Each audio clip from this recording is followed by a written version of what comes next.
Welcome to the Best Little Town Podcast, your go-to source for everything happening in the town of Bedford's local government.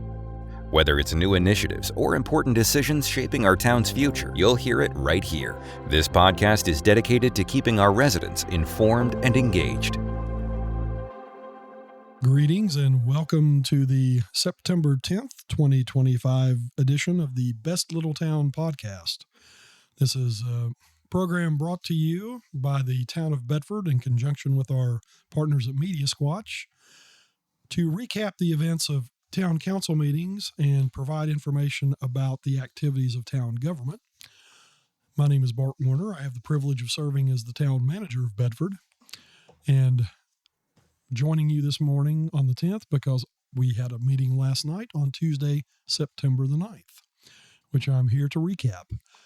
Prior to the regular meeting last night, Town Council had a work session with Downtown Strategies. That's a consultant that is working on a 5-year action plan with several points designed to make improvements, improve awareness, and provide better support for activities in our downtown or Centertown area, however you wish to refer to it.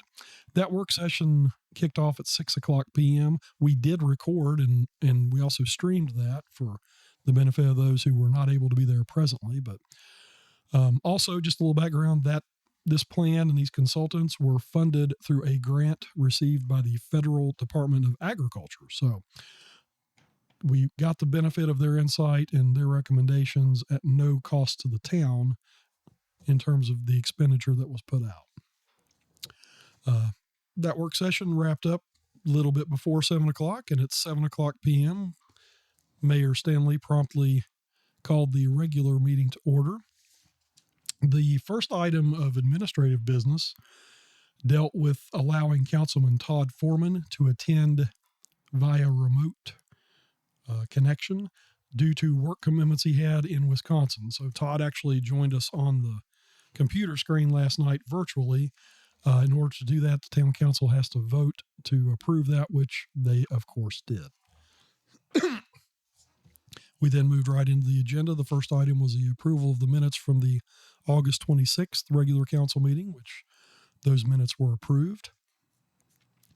Next was my report. The report of the town manager is a formal part of the agenda, and last night I took the opportunity to expand on several things. It was a lot longer than my usual report, but I do want to go ahead and recap some of that here on the podcast. Beginning with the fact that at our last council meeting, I reported that the town had been awarded a Certificate of Excellence in Financial Reporting by the Government Finance Officers Association. Since that time, we were notified that we have also been awarded the Distinguished Budget Presentation Award from GFOA. And once again, I passed along my thanks and recognition specifically to Ann Cantrell and all members of the finance department in particular for that recognition. Next, I noted that town staff is already beginning activity related to development of the fiscal year 26-27 annual budget. Of course, if folks don't know, our budget year runs from July 1st to June 30th, but the preparation for that work takes place well in advance of the actual adoption and effective dates. I felt compelled to provide some additional information last night, mainly a reminder that the town will be experiencing a loss of $750,000 of revenue related to the reversion process effective July 1st, 2028. This is money that was really provided as an incentive by the state related to the reversion process. The reversion took effect July 1st, 2013. As part of that, every year since then, we've received $750,000 a year through the county based on the funding formula for schools when we were an independent city. That money, again, goes away July 1st, 2028, and that's a very significant factor for us as we plan for the future. Effectively, we need to plan for when that money goes away and to absorb that otherwise into our budget. And we have begun that, but I wanted to provide some greater details for our plan to deal with it. First is the expansion of the Business, Professional, and Occupational License Tax, or BPOL. We have expanded that to include just about every building that's eligible according to state law. That's been increased over the past couple of years on an incremental basis. Beginning the 2026 calendar year, there will be some more people who will be paying that tax, and they will receive notification of that probably beginning around January or shortly thereafter. The next part of the plan for absorbing the loss of the revenue is retirement of general fund debt, which is scheduled to coincide with the fiscal year beginning July 1st, 2027. Layman's terms, all things being equal, we were scheduled to be debt-free as of 2027. However, I had to provide an update on that particular facet. There are some facility needs that have emerged, particularly with regard to the municipal building, which may require long-term financing and will thus impact the efficiency of that particular strategy. So while we were on track to be debt-free in 2027, and I mentioned this in the last podcast, there is a possibility that we may have to borrow some money to fix the air conditioning, the electrical system, the windows, possibly some IT things, and possibly look at reconfiguration of the building to see if we can do something to accommodate the police department in our existing space. The next plan for absorbing the loss of revenue is an increase in revenue from physical growth and land use development within town. We're monitoring this closely, but last year we noticed a 1.4 increase in our real estate tax revenue, and we attribute that purely to the new construction that has taken place and has joined the tax roll since then. And in my time here, this is the first time we've observed that kind of increase. So we talk a lot about promoting growth and the benefits of that and the tax revenues associated with that. Frankly, it's not something that we have observed locally before, but we are starting to see it, so that if we have the growth, that does help us with this deficit. The next item to deal with the loss of the $750,000, part of the plan, is reduction of funding and or elimination of some services. A prime example of this is the discontinuation of the commercial solid waste collection and disposal service, which will take effect October 1st. Currently, the town collects and disposes of solid waste from businesses. That is a separate operation from our residential collection, and the variables associated with that have changed quite a bit. We've talked about this the last couple of months. We know we've created some problems for some folks and some aggravation as a result of it, but the main reason for this change is that the costs associated with that service far outweigh the revenues that we currently charge. We did talk about the possibility of increasing the fees to recover that cost, but what we discovered was that there are private contractors who provide this service lower than our current charges. So in the interest of savings and efficiency, the town did decide as a part of its budget to get out of that service. Also, I'll mention this is an inconvenience for our businesses, and we are very regretful about that.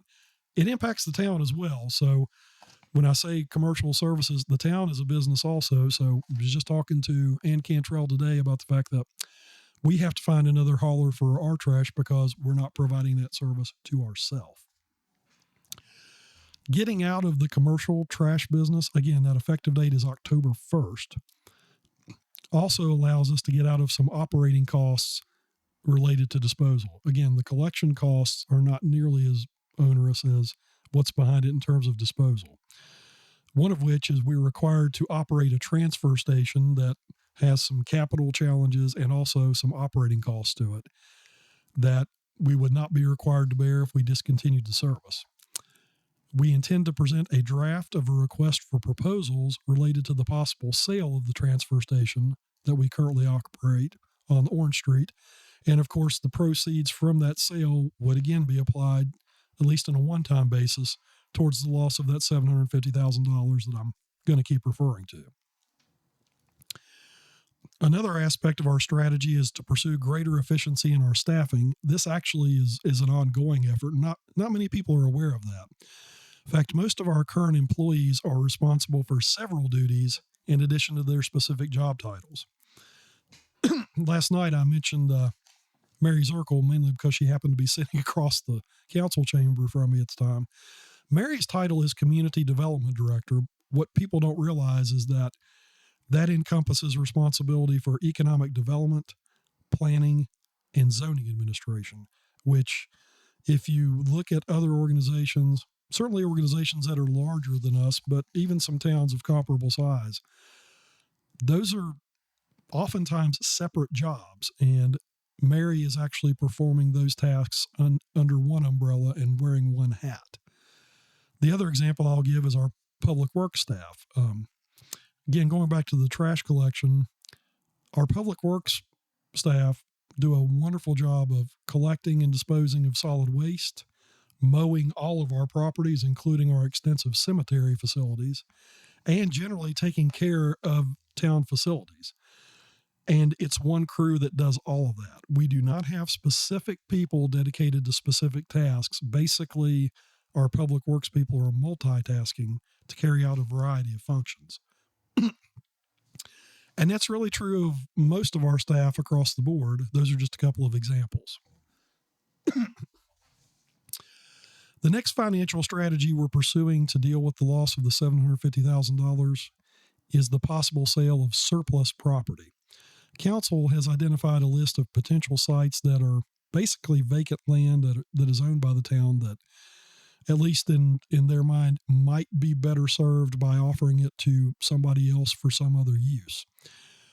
Staff is currently researching any associated deed or operational issues related to those properties. I will say that to dispose of any town-owned property requires a public process, including public hearings, and also a vote of 6 members of council to carry that forward. So I know we've had a lot of questions before about exploring the possibility of getting rid of some town-owned properties, but it has to happen in the open and in a public way. If the combination of these measures that I just mentioned do not cover the revenue deficit as of July 1st, 2028, then the town will be forced to consider use of prior year reserves and or additional increases in revenue collections to balance the budget. To give everybody a little bit of comfort, we do have reserve funds in place to carry us forward, but we do not want to become overly dependent on them for our existence. And all these things I mentioned, it's an intentionally multifaceted approach that allows us to be flexible in response to changes, and again, to avoid reliance upon any one element. This looming deficit is something that has been facing the town for a long time. In fact, from the time we reverted in 2013, we knew that the $750,000 had a shelf life to it. The inability to address it sooner than now is already forcing some rather difficult choices that we have to make, including increased revenues and reduction of service levels. In the meantime, we also have to address some here and now types of challenges and continue to plan and move forward. This is reflected in activities such as pursuit of a passenger rail station. Also, in our presentation at the work session, our consultants recommended possibly creating a position dedicated to downtown issues. So, yes, we know that this deficit is coming, but we also need to continue to provide an acceptable level of service and continue to keep moving forward. I think last night I said we can't just sit still and allow things to happen and react to them. We're trying to get ahead of them so we provide the level of service that people expect, but we also want to be clear in our explanation of the changes that might be impacting that. On the other hand, it's not all bad news. If we can effectively absorb this loss, this deficit prior to 2028, that implies that we will be better positioned to address identified priorities within a shorter span of time. To expand upon that, we're going to get $750,000 next year and the year after that. If we can find a way to absorb that in the current year budget, that means we can take that money and dedicate it to things like capital, park improvements for one example. And then also kind of be ahead of the curve and avoid a cliff, certainly in 2028, but calibrate things in terms of our services ahead of time, so we'll be in even better position to move forward and provide the level of service that our citizens demand. The next item in my report was a notice that the electric service switch for Bedford Memorial Hospital is scheduled to begin at 8 a.m. on Friday, September 12th. This relates to the installation of some redundant generator facilities for the hospital, which are designed to make sure that the hospital is able to operate continuously. Of course, that's part of their mission and their operating goals. This has been accomplished through a grant that the town applied for on behalf of the hospital through the Federal Emergency Management Agency. We were able to act as the go-between between the hospital and FEMA because we were the eligible party. And again, it's designed to preserve and maintain the operating efficiency of this very crucial element of our community. Again, there's work scheduled to begin at 8 a.m. on Friday, September 12th. There should not be any impact upon the neighbors around the hospital, but we wanted everyone to be aware of the work just in case there's a blip, because what we find oftentimes, particularly in the electric operation, is that we go out to fix one problem, but we discover some other things. And once we've started working on something, we can't stop what we're doing because that, frankly, isn't safe and is actually more disruptive. And we're aware that that has created some angst for our customers sometimes, particularly in residential situations where we run into issues where we have to keep working on something and we have not been able to stop and notify people. But that's the explanation why. I also announced last night that the Centerfest event, which is presented by the Central Virginia Business Coalition, will take place on Saturday, September 20th from 10 a.m. to 4 o'clock p.m. And the last part of my report last night was a very pleasant one for me. I was able to introduce a new member of our team here at the Town of Bedford staff. Mr. Chase W. Mann recently joined the Town of Bedford as a Treasury clerk, bringing a strong commitment to public service and community engagement. After serving in the United States Army from 1999 to 2012, he returned to South San Francisco, California, where he earned a double degree in international business and business finance from San Francisco State University.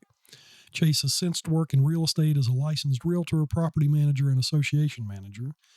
He holds a certified manager of a community associations designation and a certificate in commercial real estate from San Francisco State.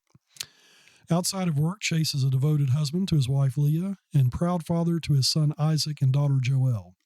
He's excited to call Bedford home and looks forward to contributing to the town's continued growth with integrity and enthusiasm. And in addition to the fact that he is an employee of the town, he is also a citizen of the town. And as I pointed out a little bit tongue-in-cheek to the council, a voter. That concluded my report again, which was a little bit longer than usual. Perhaps I talked longer than I should, but did want to particularly get the information out there about the plans to address our budget challenges.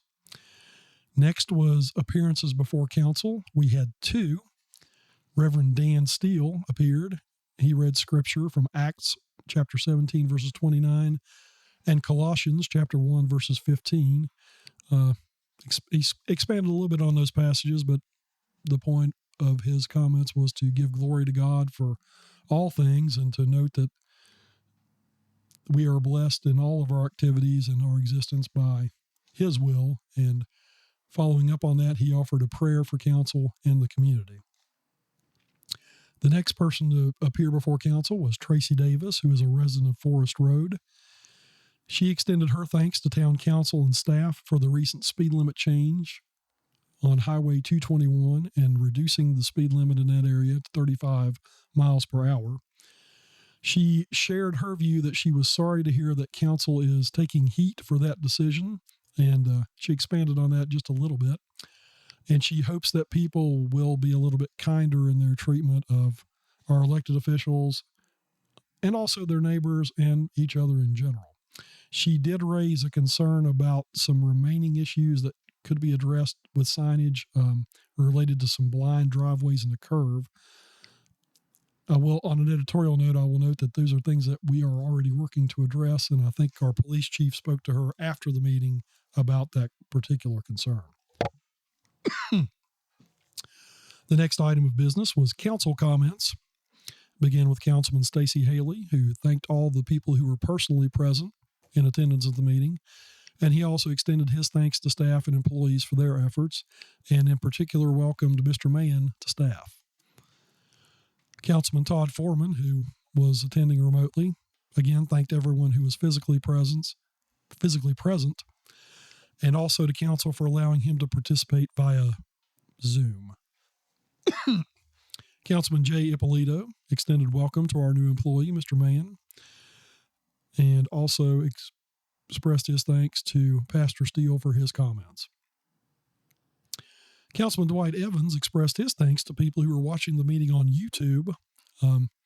Again, another part that we want to make sure we extend our reach as much as possible to allow participation and awareness of what town council is up to.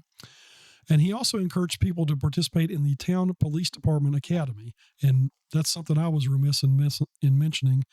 If you'll go on Facebook to the Town of Bedford Police Department's Facebook page, we are sponsoring a Citizens Police Academy, which is designed just to mainly provide an in-depth and hands-on opportunity for citizens to learn more about what our police department does and to encourage greater interaction with the community. Councilman Dave Foster welcomed Chase Mann, staff.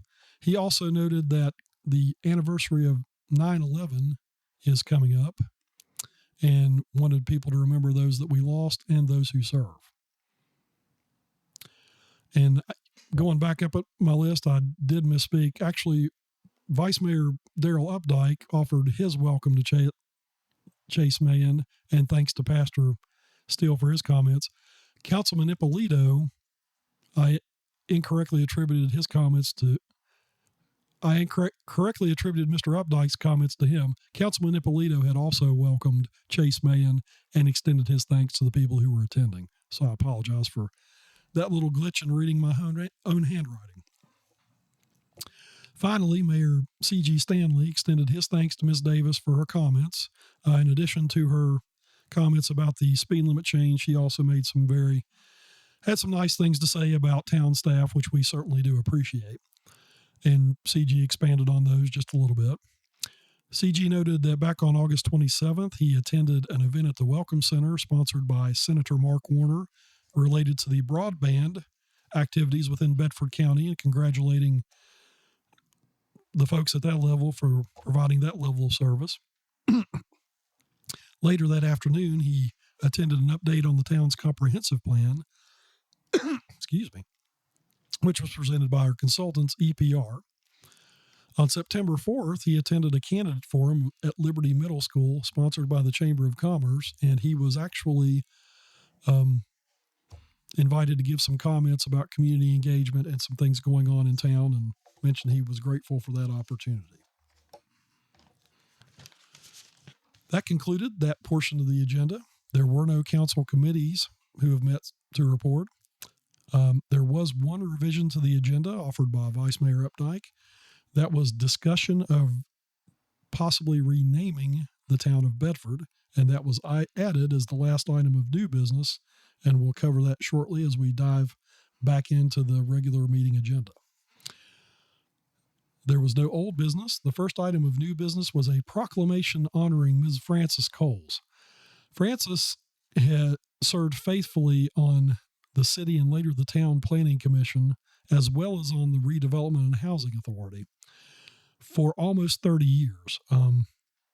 I came to Bedford in 2000 and she was already there as a member of the planning commission. Apparently she began in 1996 and just very recently stepped away from the position because she had to move out of town. But Councilman C.G. Stanley read a proclamation honoring her for her many years of service and dedication to the town, and it's a lovely thing. I would encourage everyone to go online and view the video, but we joined CG and everyone else in just thanking Frances for her dedication and service to the town in those direct roles, and just also being an excellent citizen and a great neighbor. The next item of new business was participation in a regional water supply plan. I'm going to summarize this by saying that this relates to a mandate from the Virginia Department of Environmental Quality regarding regional water supply planning. When I talk about regional water supply, it's basically addressing rivers and streams and the impact of utilities that draw on that to make sure that they don't affect the nature, quantity, and quality of those streams. What's interesting about that is these regulations apply to the localities that are adjacent to those streams and not necessarily to utilities or authorities who are actually directly involved in that.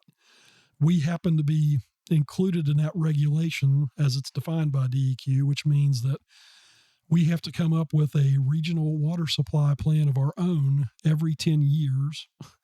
And we have to do that in cooperation with a regional planning unit and submit that to DEQ. And then those have to be reviewed every 5 years and resubmitted every 10 years by DEQ. The Central Virginia Planning District Commission is our locally recognized regional planning unit and is basically offered to take on this service on behalf of the town. Again, the town is required to either develop its own water supply plan to meet this mandate or participate in a recognized regional effort.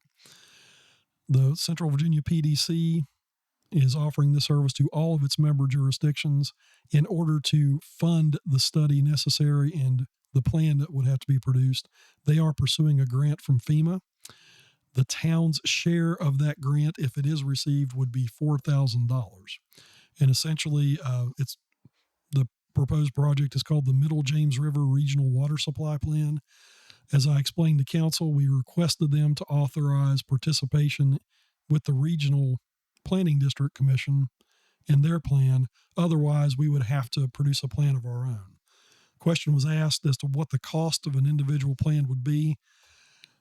We didn't look at that because based on our experience with RFPs and consultants, we know that $4,000 is far less than what we would be forced to charge if we did it on our own. And we'd also be on the hook for other administrative activities that have further costs. On a motion by Councilman Dave Foster, seconded by Councilman Stacey Haley, the motion passed in favor unanimously of joining the Regional Middle James River Regional Water Supply Plan. The next item of new business was a discussion of a change in council meeting dates. As I mentioned in my podcast last time around, Bedford County Board of Supervisors recently executed a change in their meeting dates, whereas the town has met on the second and fourth Tuesdays of every month at 7 p.m. unless otherwise canceled. The Bedford County Board of Supervisors for many years has been meeting on the second and fourth Mondays of each month. Very recently, the Board of Supervisors changed that to coincide with the second and fourth Tuesdays, which meant beginning last night that the Board of Supervisors meetings were taking place at exactly the same time as town council meetings. We as staff brought that to the attention of town council because obviously we thought there was a concern about the ability of our citizens to attend the meetings of all of their duly elected local officials, and to suggest that we probably need to consider a change in response. And so in order to initiate that process, I mentioned we came up with the notion of possibly changing our meeting date to the third Wednesday of each month, and also the possibility of changing to one meeting per month. And that's something, again, that council has communicated to, that staff has communicated to council. But in order to kind of clarify that last night, we put the idea out to council for discussion. There was a lot of robust conversation amongst council members. A lot of questions about why we need to move our date. A lot of questions about why the county moved their date without consulting us. And then obviously because our council members do receive a stipend, but, really they're not really compensated according to what they do. So it is something of an effort and expense for people to step up and be willing to serve on council. And obviously any change is going to be inconvenient. So We talked a lot about the rationale behind meeting instead of twice a month, once a month. Then it became a matter of finding dates that would work for at least a majority of council members, if not all. They talked about it quite a bit, and council was unable to identify a consensus on a particular date that met everybody's needs. And as we mentioned, this was a discussion item only. In order to make this change, that requires an amendment of the town code, which involves a public process. During the meeting, I mentioned I thought that requires a public hearing. The town attorney advised that it does not. However, I don't mind going on record here saying that I think a public hearing is a good idea, just in general, to make sure we clearly communicate with our citizens and receive their input. Ultimately, the mayor directed us to just kind of sit back and think about it some more. And there was no consensus on that. I will say in subsequent conversations, we're probably going to add that as an item of formal business in October, so then they can actually debate it and hash it out. Again, one possibility is that there's no change at all, but that doesn't address the conflict with the Bedford County Board of Supervisors meeting. The last item of business was the added item, and that was discussion regarding changing the name of the town of Bedford. That was introduced by Vice Mayor Updike, and he spoke extensively on that subject, noting that the name of our community has changed at least 3 times in its existence. People may not know this, but we were originally incorporated as the town of Liberty back in the 18th century to serve as the county seat of Bedford County. The name Liberty was kind of reflective of our recent status as an independent nation. Beyond that, we were then the town of Bedford City, and then ultimately the town of Bedford. So again, you can watch the video for Daryl's presentation and his discussion of that. He saw it as a rebranding opportunity. There were a lot of questions, obviously, about that, particularly about the process and how much it would cost. Ultimately, council directed me to produce a report on that, again, and gave me until November to provide that. So I'm going to be working on that and presenting it publicly, probably at a meeting in November, but I have been tasked with finding out how we could change the name of the town, how much it would cost, and what those impacts would be. Again, no action was taken on that last night. It was just a discussion item, but if we were to pursue that, I think that's probably going to be a very involved process. I've begun by working with the town attorney to see what's possible. And that concluded the meeting agenda for last night.